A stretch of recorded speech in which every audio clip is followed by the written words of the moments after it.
Hey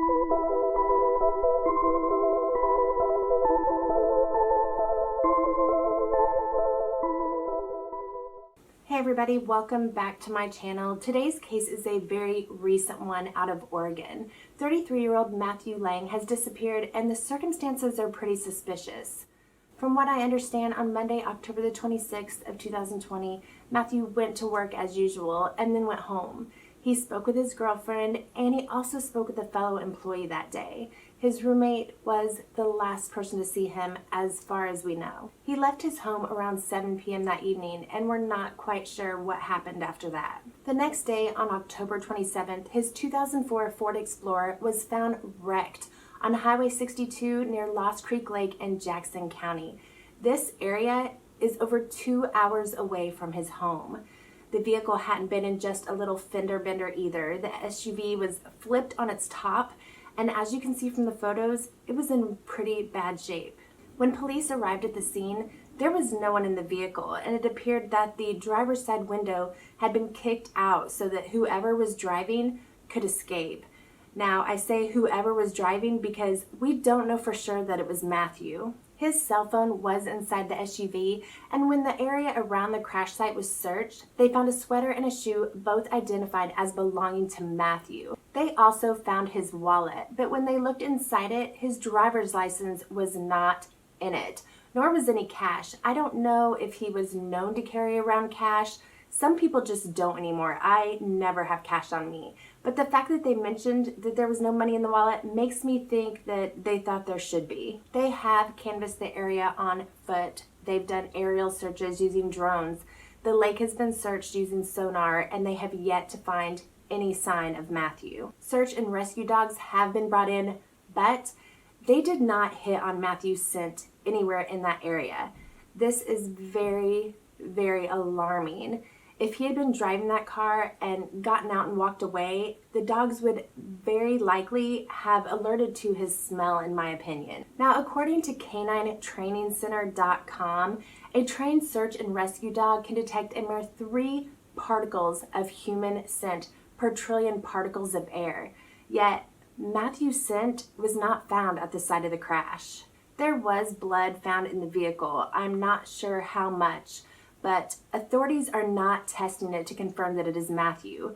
They also aren't checking the car for fingerprints. Considering that no one was in the Explorer when it was found and that his scent wasn't picked up by dogs, you would think that this would be an absolute priority to confirm whether or not it was actually Matthew driving. Luckily, his family was able to get a sample of the blood and they have sent it in for testing themselves. Now, I'm glad that they were able to get the sample and do that, but I also think it's very sad that they had to. That is definitely something law enforcement should have taken care of. I would like to know their reasoning for that decision. I did read somewhere that police didn't want to test it because if it came back as not being Matthew's blood, then they would have 2 missing people. Look, I respect law enforcement. I have several family members that are police officers, but I tell you what, it seems like a lot of missing person cases are not taken seriously, and I don't understand it. It is literally your job.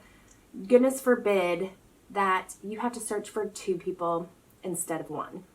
Police at first also said that they would not be checking his cell phone records because they didn't have solid evidence that a crime had taken place. His family can't get the records from his cell phone provider because he is an adult. I think authorities are actually looking at his phone now, though I think it's only because the family was persistent about it and because Matthew is still missing after 3 weeks. Matthew is 6 feet tall and around 145 pounds. He has brown hair and hazel eyes. He has quite a few tattoos, including a full sleeve on his right arm, a half sleeve on his left arm, and tattoos across his knuckles. He also has a very prominent scar above his right eye. Where is Matthew? Could he have wrecked and become disoriented from a head injury? Maybe he was so confused that he wandered off and didn't have his wits about him enough to grab his phone and call for help. There is a lake close by the area where the Explorer was wrecked. Is it possible that he stumbled into the lake and they just missed him during the sonar search? Or maybe he walked up to the road and was picked up by someone driving by. I feel like a good Samaritan stopping to pick him up would see the wrecked car though and have sense enough to call the police. Was foul play possibly involved and someone stole his car after harming him? Maybe the person driving wrecked it and fled for fear of being caught, and maybe they took his ID out of his wallet thinking that would delay police knowing who the car belonged to, but police can run plates just as quickly as a license, I think. If the DNA comes back as not being Matthew's, where do they search for him from there? They hopefully maybe could put the DNA in the system and try to find out who it belongs to and find out just what they know. If the tests come back showing it was Matthew, they will have to keep searching that area because it is a possibility that he was hurt very badly and his body is near the crash site and was overlooked when they searched. Or is it possible that Matthew wanted to disappear and that he is okay somewhere? Honestly, I hope that that's what it is. I hope that he's okay somewhere and just maybe hiding out, even though I don't know why he would have reason to do so. This is all just speculation though. We don't know what happened, and it's a good possibility that maybe law enforcement knows more than they are releasing at the moment. If you have any information on Matthew's disappearance, please contact the Oregon State Police at 1-800-442-2068. There is a $5,000 reward for information leading to the location of Matthew. The family has hired a private investigator, so hopefully they can get more answers. There is a GoFundMe account for those that would like to help the family with the cost of resources needed to find Matthew and to help pay the PI. Now I do want to read some words from the GoFundMe page. Matthew is a sweet, kind, loving, and giving person who would give you the shirt off of his back or his last dollar if you needed it. He is unique. He stands out in a crowd. He loves his family and his friends beyond words. He is talented. He is a musician. He is highly intelligent. Matthew was born and raised in Ventura County, California, and relocated to Oregon this past summer to work. There is nothing we wouldn't do to find him and have him back with us. I will put the link to the GoFundMe in the description box if you would like to donate, and the link to the Help Find Matthew Lang Facebook page will be down there as well. Those results from the DNA sample should be in any day now. I will post an update to this case if there is one. Hopefully there will be good news and Matthew can be reunited with his family soon.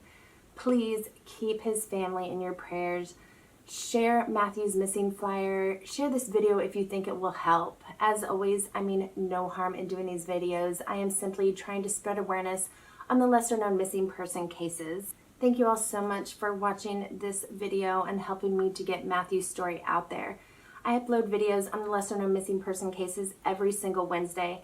I realize today is not Wednesday, but I missed last Wednesday due to being sick, so I'm uploading today, but normally it is on Wednesday. My entire missing playlist is on the screen right now. I highly suggest you check it out. Thank you again for being here. Please don't forget to hit that subscribe button and give this video a like and hit that notification bell so you don't miss any time I upload. Bye guys.